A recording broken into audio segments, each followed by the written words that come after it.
비상계엄 전후로 수시로 휴대전화를 사용하고 있고 실제로 비서실장 및 피고인의 지인과 텔레그램, 문자 메시지를 주고받았으며 네이버에 대한 특검의 압수수색 결과 피고인이 비상계엄 당시 네이버를 통해서 헌법이나 정부조직법 등의 단어를 검색한 내용도 확인이 되었습니다. 그러나 수사기관이 확보한 피고인의 휴대전화 4대의 그 어디에서도 이러한 검색 내역, 사용 내역, 문자 메시지 내역 등이 확인되지 않았는 바 결국 이는 피고인이 비상계엄 해제 후에 휴대전화를 초기화하는 등의 방법으로 관련 자료나 메시지 등을 모두 인멸하였기 때문으로 보입니다. 또한 피고인은 수사 전부터 미리 허위 주장을 정리하여 둔 것으로 보이는데 피고인의 주거지 PC에서 발견된 장관님 일정 자료를 보면 비상계엄 당시 피고인이 조지호 경찰청장에게 전화를 건 내역은 기재가 되어 있으나 피고인이 허석권 소방청장에게 전화를 건 내역은 누락되어 있습니다. 즉, 처음부터 피고인은 소방청장과의 통화 사실 자체를 은폐하려 한 것으로 보입니다. 이는 소방청에서 비상계엄 해제 후에 작성했던 비상계엄령 관련 대응상황 보고서에 장관과 소방청장의 통화, 소방청장 및 차장과 서울 본부장관의 통화를 기재하지 않은 사실, 허석권 청장이 2025년 1월 13일 국회에 출석하여 논란에서 비껴나는 것이 우리 조직이나 제 자신을 보호할 수도 있겠다는 생각을 했다라고 증언한 사실과 일맥상통하는 것입니다. 또한 수사나 재판 과정에서 피고인의 주장도 계속해서 번복되고 있습니다. 일례로 피고인이 자켓 안주머니에 소지하고 있으면서 꺼내어보던 문건에 관하여 피고인은 수사 중에는 12월 3일 당일의 일정표 또는 프레스 가이드일 것이라고 주장하다가 공판 단계에서 고향사랑 기부 브로셔를 받아서 양복 안주머니에 넣었다라는 주장을 처음으로 하였습니다.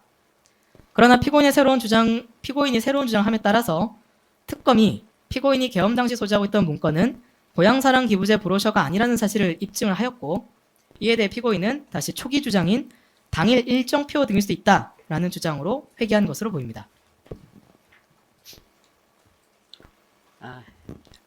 특검보 이윤재입니다. 이제 최종 구형 의견을 말씀드리겠습니다. 먼저 내란죄 규정을 보겠습니다. 형법 제87조는 내란의 중요 임무에 종사한 자에 대하여 사형, 무기 또는 5년 이상의 징역이나 금고형을 규정하고 있습니다. 그리고 직권남용 권리행사 방해죄와 위증죄는 모두 5년 이하의 징역형 등을 규정하고 있습니다. 따라서 피고인에 대한 법정형은 사형, 무기 또는 징역 5년 이상, 징역 40년 이하입니다. 내란죄를 중하게 처벌하는 이유는 이것이 대한민국의 헌법 질서를 파괴하고 국가의 존립을 위태롭게 하는 중대범죄로서 수많은 사람의 삶을 순식간에 파괴할 수 있기 때문입니다. 역사적으로 쿠데타와 내전으로 수십만 명이 생명을 잃고 독재와 인권 유린에 신임한 사례는 헤아릴 수 없이 많이 있습니다. 이 때문에 해외에서는 브라질 전 대통령의 경우처럼 모의에만 참여한 경우에도 20년 이상의 중한형으로 처벌하였음을 알 수 있습니다. 본 사건은 국민이 독재자들과 싸워 피와 땀으로 일군 대한민국 민주주의에 대한 테러입니다. 국민을 지켜야 할 국군이 총구리를 국민에게 향하고 국회를 지켜야 할 경찰이 국회를 봉쇄하고 국회를 지키려는 국민과 대치하는 모습을 보면서 국민들은 밤새 불안과 공포에 떨었습니다. 심지어 재난으로부터 국민을 보호해야 할 소방청조차 피고인의 지시를 받고 언론사 단전단수를 준비한 위험천만한 상황이었습니다. 1.23 계엄의 밤에 민주주의 선도국가로서의 자부심, 노벨 평화상, 노벨 문학상 수상, 문화강국, 경제강국을 구가하던 국격과 국민의 자존심은 일순간에 무너졌습니다. 전 세계의 양심과 지성이 민주주의 선진국인 대한민국 국회에 군용 헬기가 날아들고 쿠데타가 발생하는 것을 보면서 충격에 빠졌습니다. 시민과 국회가 힘을 합쳐 쿠데타를 막아내고 내란 폭동의 위기를 큰 유혈 사태 없이 넘길 수 있었지만 이것은 국민들의 헌신에 의한 것으로 이에 기여한 바가 전혀 없는 피고인의 양형에 대한 고려 사유가 아닌 것은 당연합니다. 계엄 선포를 수단으로 한 친위 쿠데타, 즉 이 사건 내란 범죄에서 피고인의 역할에 비추어 피고인은 중형에 처하여야 마땅합니다. 이 사건 내란은 친위 쿠데타로서 군대와 경찰이라는 국가의 가장 막강한 무력 조직이 동원되었습니다. 피고인은 경찰청과 소방청을 지휘 감독하여 국민의 생명, 신체, 안전을 책임지는 행정안전부 장관인 자로서 대통령의 친위 쿠데타에 가담하여 경찰이 동원되어 국회를 봉쇄할 것을 알았고 그러한 이행 상황을 보고받아 확인하였고 이를 묵인하였습니다. 나아가 국민들이 위급한 재난 상황에서 의지하여 오던 소방공무원들에게조차 국민들의 생명과 안전에 위협이 되는 단전단수를 지시하였습니다. 군과 경찰을 동원하지 못하는 친위 쿠데타는 성공할 가능성이 없습니다. 한편 비상계엄을 통한 일시적인 권력 장악에 성공하더라도 국민과 여론의 지지와 헌법 개정 없이는 그렇게 잡은 독재 권력을 장기간 유지할 수 없습니다. 윤석열 정부는 행안부 내에 경찰국을 신설하여 행안부 장관의 경찰에 대한 장악력을 강화하였습니다. 충암고 후배인 피고인을 행안부 장관에 임명하였을 뿐만 아니라 사망자만 159명에 달하는 이태원 참사의 책임을 물어 국회가 피고인에 대하여 해임 건의안을 가결하였음에도 불구하고 윤석열 전 대통령은 피고인을 계속 유임시켰습니다.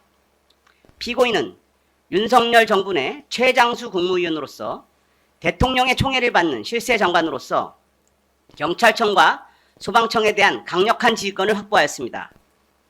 윤석열 전 대통령의 쿠데타 계획에서 행안부 장관인 피고인의 역할은 너무나도 중요했습니다. 윤석열 전 대통령은 최측근인 피고인으로 하여금 경찰이 쿠데타 계획을 이행하는 것을 확인하고 감시하고 독려하도록 하였습니다. 윤석열 전 대통령은 정부의 비판적인 언론사에 단전단수를 하고 친정부 언론들을 이용하여 국민들의 눈과 귀를 속여 쿠데타의 명분을 만들고 장기 집권을 정당화하려고 했습니다. 군대가 선거관리위원회 직원들을 수사하기 위하여 야구방망이, 케이블 타이, 복면을 준비한 이유는 야당이 압승한 총선이 부정선거였다는 자백을 고문을 통하여 받은 후에 친정부 언론들을 이용하여 국회 무력화의 명분으로 삼으려 했던 것입니다. 검찰총장 출신인 윤석열 전 대통령에게 현행 헌법 체계 내에서 대통령 임기가 끝난 후에 자신이 처벌받을 것은 명확하였습니다. 개헌과 장기 집권을 위한 언론 장악과 통제는 비상계엄의 성공 후에 자신과 쿠데타 세력의 안전을 보장받는 생존의 문제였던 것입니다. 피고인은 비판적 언론사들의 기능을 중단시키는 가장 중요한 역할을 담당하였고 이를 수행하였습니다. 판사만 15년을 하였던 엘리트 법조인이 언론사 단전단수가 언론 통제를 위한 용도라는 것, 그리고 단전단수를 하는 과정에서 심각한 인명피해가 발생할 수 있는 중대한 범죄라는 것을 몰랐을 리는 없습니다. 참고로 우리 헌법 제175조는 전기의 공급이나 사용의 방해를 예비 음모만 한 경우에도 징역 5년 이하에 처하도록 하는 중대한 공공위험 범죄로 규정하고 있습니다.